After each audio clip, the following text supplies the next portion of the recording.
Assalamualaikum warahmatullahi wabarakatuh. Berjumpa kembali dengan pelajaran Pendidikan Agama Islam kelas 12 SMA SMK. Pada pembelajaran kali ini kita akan belajar materi tentang kaitan antara beribadah dan bersyukur kepada Allah Subhanahu wa taala. Bagaimana penjelasan mengenai materi tersebut?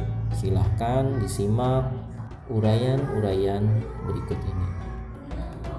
Sebelum kita mengetahui lebih lanjut bagaimana uraian daripada materi tersebut, terlebih dahulu kita mengetahui apa arti dari bersyukur.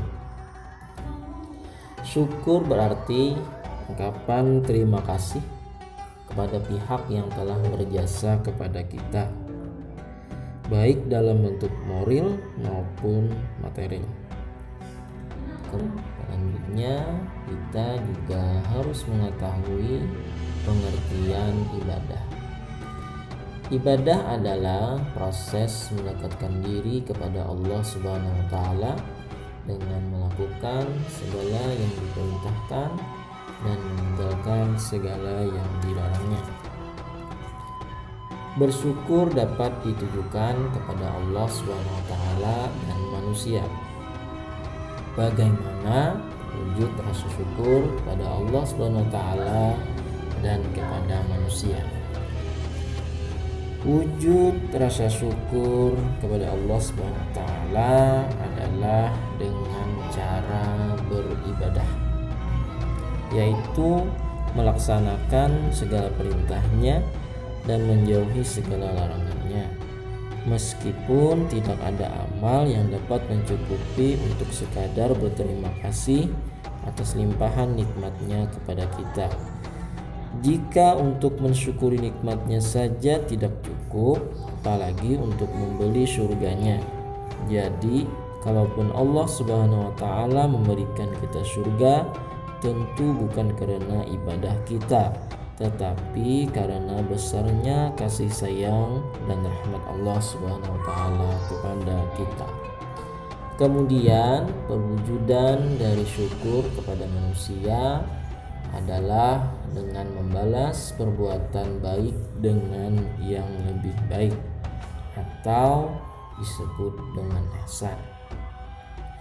Walaupun dalam konteks bersyukur kepada manusia seperti bersyukur atau berterima kasih kepada orang tua, tidak ada perbuatan yang dapat setimpal dengan kebaikan mereka, apalagi melebihinya. Ibadah meliputi aspek ritual dan aspek sosial. Aspek ritual seperti sholat dan sejenisnya. Aspek sosial mencakup segala aktivitas hidup sehari-hari, dari persoalan yang paling sepele sampai yang dianggap paling besar. Kemudian di dalam ayat ke-14 surah Luqman, Allah Subhanahu wa taala memerintahkan agar kita sebagai manusia berbuat baik kepada kedua orang tua.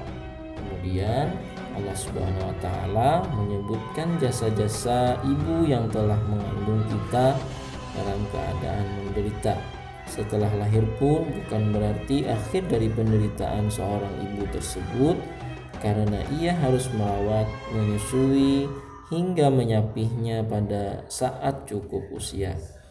Bahkan setelah disapih pun, anak-anak masih terus merepotkan orang tua dalam banyak hal, kesehatannya, pendidikannya, dan hal lain-lainnya. Kemudian pada ayat tersebut Allah Subhanahu wa taala menutup dengan perintah bersyukur kepadanya dan kepada kedua orang tua. Kemudian bersyukur meliputi 3 aspek, yaitu hati, lisan, dan perbuatan. Bersyukur dengan hati dilakukan dengan cara mengakui dan menyadari sepenuhnya bahwa segala nikmat yang diperoleh berasal dari Allah Subhanahu wa taala, Adapun bersyukur dengan lisan dilakukan dengan cara mengungkapkan secara lisan rasa syukur itu dengan mengucapkan tahmid, yaitu alhamdulillah. Sedangkan bersyukur dengan perbuatan adalah dengan cara melakukan semua perbuatan yang baik dan diridhoi oleh Allah Subhanahu wa taala.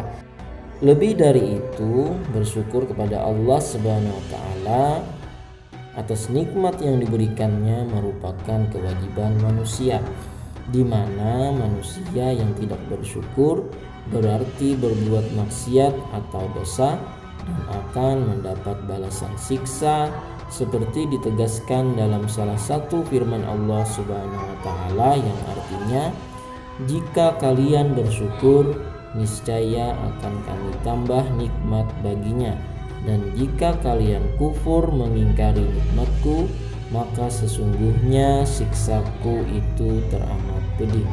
Al-Quran Surah Ibrahim ayat 7. Demikian pembelajaran pada hari ini, semoga bermanfaat dan dapat menambah khazanah pengetahuan kita. Sampai jumpa pada pembelajaran selanjutnya. Assalamualaikum warahmatullahi wabarakatuh.